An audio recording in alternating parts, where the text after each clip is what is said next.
Welcome friends. Read a lesson a day program. Today we are going to read lesson Bholi part 1. K.A. Abbas 1914-1987 was an Indian film director, novelist, screenwriter and journalist in the Urdu, Hindi and English languages. His film won national awards. He is considered one of the pioneers of Indian parallel or non-realistic cinema. His column Last Page holds the distinction of being one of the longest running columns in the history of Indian journalism. Bholi Part 1. Her name was Sulekha, but since her childhood everyone had been calling her Bholi, the simpleton. She was the fourth daughter of Nambardar Ramlal. When she was 10 months old, she had fallen off the cot on her head and perhaps it had damaged some part of her brain. That was why she remained a backward child and came to be known as Bholi the simpleton. At birth, the child was very fair and pretty, but when she was 2 years old, she had an attack of smallpox. Only the eyes were saved, but the entire body was permanently disfigured by deep black pockmarks. Little Sulekha could not speak till she was 5, and when at last she learned to speak, she stammered. The other children often made fun of her and mimicked her. As a result, she talked very little. Ramlal had 7 children, 3 sons and 4 daughters, and the youngest of them was Bholi. It was a prosperous farmer's household and there was plenty to eat and drink. All the children except Bholi were healthy and strong. The sons had been sent to the city to study in schools and later in colleges.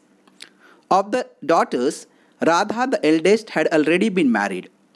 The second daughter, Mangala's marriage had also been settled. Ramlal would think of third Champa. They were good-looking, healthy girls and it was not difficult to find bridegroom for them. But Ramlal was worried about Bholi. She had neither good look nor intelligence. Bholi was 7 years old when Mangala was married. The same year, a primary school for girls was opened in their village. The Tahsildar Sahib came to perform its opening ceremony.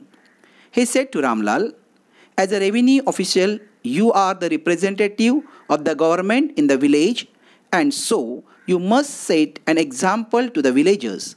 You must send your daughter to school." That night, when Ramlal consulted his wife, she cried, "Are you crazy? If girls go to school, who will marry them?" But Ramlal had not the courage to disobey the Tahsildar. At last, his wife said, "I will tell you what to do. Send Bholi to school. As it is, there is little chance for her getting married, with her ugly face and lack of sense. Let the teachers at the school worry about her." The next day, Ramlal caught Bholi by the hand and said, "Come with me. I will take you to school." Bholi was frightened. She did not know what a school was like. She remembered how a few days ago their old cow, Lakshmi, had been turned out of the house and sold. "No, no, no, no, no, no," she shouted in terror and pulled her hand away from her father's grip. "What's the matter with you, you fool?" shouted Ramlal. "I am only taking you to school." Then he told his wife, "Let her wear some decent clothes today, or else what will the teachers and the other schoolgirls think of us when they see her?" New clothes had never been made for Bholi. The old dresses of her sisters were passed on to her. No one cared to mend or wash her clothes, but today she was lucky to receive a clean dress which had shrunk after many washing and no longer fitted Champa. She was even bathed and old oil was rubbed into her dry and matted hair. Only then did she begin to believe that she was being taken to a place better than her home. When they reached the school, the children were already in their classrooms. Ramlal handed over his daughter to the headmistress. Left alone, the poor girl looked about her with fear-laden eyes. There were several rooms, and in each room, girls like her squatted on mats, reading from books or writing on slates. The headmistress asked Bholi to sit down in a corner in one of the classrooms. Bholi did not know what exactly a school was like and what happened there, but she was glad to find so many girls almost of her own age present there. She hoped that one of these girls might become her friend. The lady teacher who was in the class was saying something to the girls, but Bholi could understand nothing. She looked at the pictures on the wall. The colors fascinated her. The horse was brown just like the horse on which the Tahsildar had come to visit their village. The goat was black like the goat of their neighbor. The parrot was green like the parrot she had seen in the mango orchard. And the cow was just like their Lakshmi. And suddenly, Boli noticed that the teacher was standing by her side, smiling at her. "What's your name, little one?" "Ba, ba, bo." She could stammer no further than that. Then she began to cry, and tears flowed from her eyes in a helpless flood.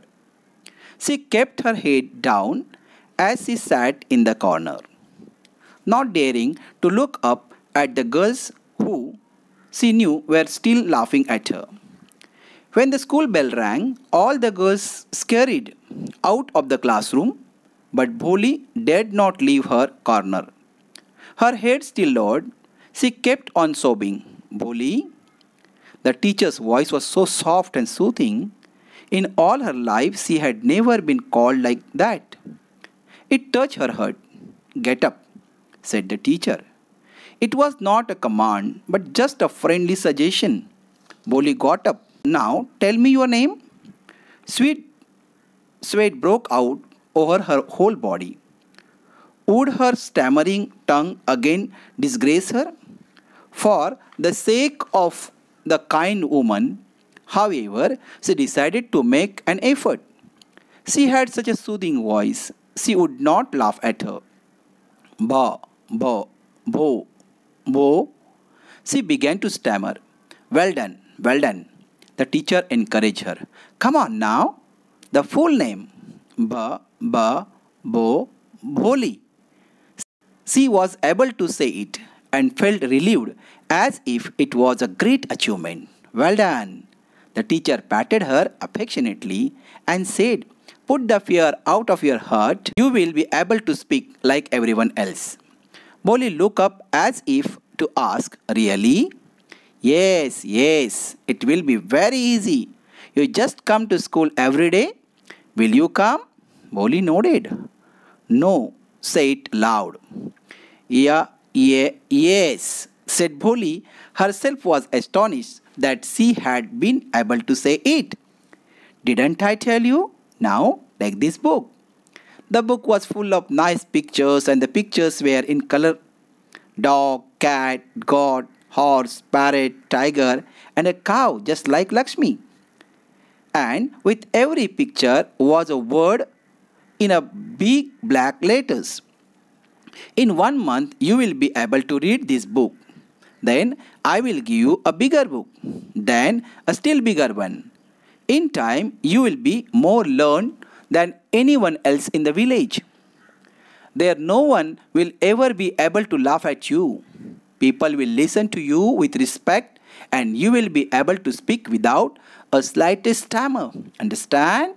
Now go home and come back early tomorrow morning." Boli felt as if suddenly all the bells in the village temples were ringing, and the trees in front of the school house had blossomed into big red flowers. Her heart was throbbing with new hope and new life. Thank you.